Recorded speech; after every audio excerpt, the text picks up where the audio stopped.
আসছে ইদা দাখালা রমাদান ফুতিহাত আবওয়াবুস সামা, অপর হাদিসে আসছে ফুতিহাত আবওয়াবুল জান্নাহ। আল্লাহ তাআলা রমজান মাসে আসমানের সমস্ত বরকতের দরজা খুলে দেন, আর এই রমজান মাসে আল্লাহ তাআলা রহমত বর্ষণ করেন। জান্নাতের দরজাগুলো এই রমজান মাসে খুলে দেওয়া হয়।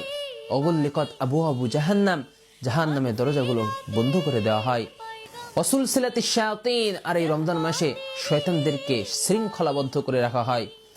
তাহলে এই রমজান মাসে জাহান্নামের দরজাগুলো বন্ধ করে রাখা হয়, অর্থাৎ মানুষ জাহান্নামে যাওয়ার যে সমস্ত গুনাহ রয়েছে এই গুনাহগুলো খুব কমই করে। আর এই রমজান মাসে শয়তানদেরকে বেঁধে রাখা হয়, শয়তান মানুষকে কুমন্ত্রণা দিতে পারে না। এজন্য মানুষ গুনাহের দিকে খুবই কম ধাবিত হয়, মানুষ ইবাদত বন্দেগীতে মশগুল হয়ে পড়ে। এই রমজানের ফজিলত অর্জন করার জন্য মানুষকে আল্লাহ তাআলা ইবাদত বন্দেগীতে উদ্বুদ্ধ করার জন্য এই শয়তানকে বেঁধে রাখেন।